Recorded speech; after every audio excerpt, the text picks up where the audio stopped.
It became quite evident as the presidential election forged on in 2023 and 2024 that then President Biden was having significant cognitive challenges as he both performed his job and worked to keep it. An extensive reporting effort by my next guest brings much of what was going on to light in shocking detail. Jake Tapper, an Emmy Award-winning TV journalist, as lead, of course, of the lead at DC anchor and chief Washington correspondent for CNN. Alex Thompson is a national political correspondent for Axios. Their new best-selling book, New York Times as well, Original Sin, President Biden's Decline, Its Cover-Up, and His Disastrous Choice to Run Again. Jake and Alex join me now. Welcome to Chicago. Thanks, Paul. Good to see you. Let me start here, Jake. The book really reveals two Joe Bidens. So there's the Joe Biden who, at the beginning, he may have misspoken, he may have tripped in a sentence, but basically was competent. And then it becomes evident in the book that the other Joe Biden, one not in great cognitive shape, these two lines sort of parallel each other until around 2024 when they cross and the decline takes over. Talk about that moment. So, yeah, what our reporting revealed is that there was basically a fine Joe Biden, the one that people saw when they voted for him in 2020, and then there was a non-functioning Joe Biden. That's the one that people saw at the debate in June 2024, somebody who regularly lost his train of thought, who couldn't come up with words or names or dates. And our reporting reveals that that non-functioning Joe Biden really first reared his head in as far back as 2015, after the loss of his son, Beau. One top aide described Biden's psyche as if watching water poured on sand. But that non-functioning Joe Biden would rear his head basically privately, off and on, for years and years, and got really intensely bad in 2023, 2024. And it was really in that era, 2023, where top members of his staff and he and members of his family did everything they could to hide that non-functioning Joe Biden from the public, the press, and even from members of his own administration. We're going to talk more about that, but Alex, do you think the failure of cabinet members, others who surrounded him, because it's pretty clear they had to know what was going on, do you think in any way this was a willful good faith denial because people like to be loyal to and protect their leader of either party, or do you think this is a knowing cover-up? I think it was less about loyalty and more about if you believe that Donald Trump is an existential threat to democracy, and you believe that speaking out is not going to change Joe Biden's mind, but instead it's just going to help Donald Trump, you can justify staying quiet. And I think some people perhaps were doing it out of loyalty, but there's always a push-pull of are you more loyal to the person or are you more loyal to the institution, to the party? And in this case, I think by the end, they were much more loyal to the person than the institution. Jake, Biden always presented himself, he's the honest guy, he is the institutionalist, and he always said, I will always tell you the truth. That was kind of a mantra for him. That's not exactly what was going on, though, right? But let me ask you, do you think he was being candid at all times in his own mind? No, I don't think he was. He would say he would always tell the truth, but the truth is that maybe not compared to Donald Trump, but he had a long earned reputation for fibs, for apocryphal stories, for exaggerations. But beyond that, he was gaslighting everyone about what was happening to him. Look, he and his team today still argue that A, he could have won if he'd stayed on the ticket in 2024, and that B, he's fully capable of being president until January 2029.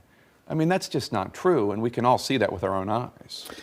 You know what underlies some of that, what you're saying, Jake, Alex, is there's some insight in what I almost call a sleeper story in the book, and that is the family's hiding of Beau Biden's physical health and his situation, his terminal cancer.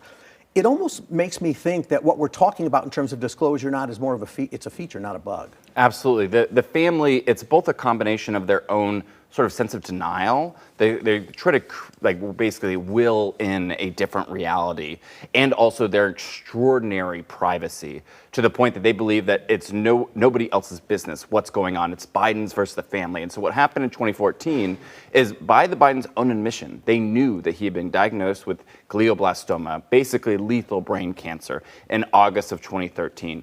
Beau Biden was a public servant at the time. He was the statewide attorney general of Delaware. They decided not to disclose anything, and then by the time that there were more and more questions about he was having trouble. They had the doctor go on the record and say he had a clean bill of health, even though that he would spend the entire last year of his time as Attorney General, the senior law enforcement officer of Delaware, basically not able to do the job. And let me just say, this touches on something that is really important here, which is these are really horrible, sensitive, intrusive matters for reporters to investigate. I knew Bo Biden. He was a great guy. And that's a real tragedy that his family lost him and that America lost him. But that said, he also was a public official. And as a public official, the chief law enforcement officer of the state of Delaware, there should have been disclosure as to what was going on with him. Similarly, the same thing with Joe Biden. You can love Joe Biden. You can, for your viewers out there, you can think he's a wonderful guy and was a great president. That doesn't mean that he didn't have an obligation as a public servant to disclose what was going on. Well, and maybe he wasn't the institutionalist all the time he said he was. I always like to bring up local names that come up, and Merrick Garland, a Skokie boy where I grew up, is in the book, of course, and he got very frustrated, you write, that Biden claimed he wanted an independent Department of Justice, but he really didn't. And he really was not happy, and Garland not happy, about the investigations into himself and his son. Yeah, I mean, when Joe Biden introduced and nominated Merrick Garland for the job, he said, I want to draw a contrast with Donald Trump and have a completely independent DOJ. But by the end, with the special counsel Robert Hur report that created a lot of headlines about Biden's age in 2024, with Merrick Garland appointing a special counsel into Joe Biden's son, Hunter Biden, Merrick Garland eventually begins to realize, as the White House is attacking him constantly and trying to undermine their own Justice Department, that Joe Biden may have said he wanted one thing, but he actually wanted his own. He wanted the Justice Department to be an extension of himself. He wanted the Justice Department to protect him and his family. That was Merrick Garland's ultimate conclusion. And it actually hasn't gotten a lot of attention from the book, which has gotten a lot of attention.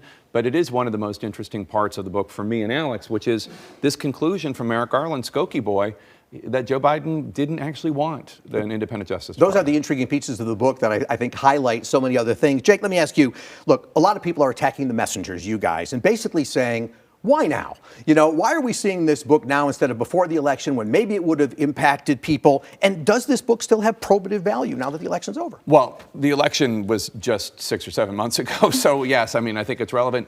Why now is because after the election, Democrats were willing to talk to us in a way that they weren't willing to talk to us before the election. Before the election, there was an omerta.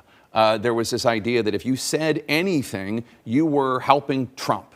Now that Trump is a reality, Democrats are willing to talk to us. We talked to more than 200 for this book, and I think your viewers will be shocked to find out what was really going on behind the scenes. But Alex and I are very competitive reporters, and either one of us would have loved to produce any of these scoops when they were happening. We just weren't being told them. And as reporters, you're only as good as your sources. And both of you could chime in on this briefly. So 2028 is around the corner. Obviously, the importance of the book is what about 2028? What is your thought about candidates for the future? Do the people who surrounded him then, do they need to hold a press conference and come clean about things? You've got the David Hoggs of the world, and those folks. Do they need to sort of, continue to reach out for young people because the days of Weekend at Bernie's need to be behind us? I mean, it's really up to the voters if they're going to punish some of these ambitious Democrats for their connections to the Biden administration. And I think it's too early to tell. Jake, your thought? I think it's a question, well, two things. One, I think that every presidential candidate needs to reveal all of their health information, every medication they're on, every test result, period. And I think that needs to be a standard for candidates and a standard for presidents where White House physicians need to give this information under threat of perjury. That's one. Two, I think it's a question for 2028 presidential candidates. What did you know about President Biden's condition? When did you know it, and why didn't you say anything?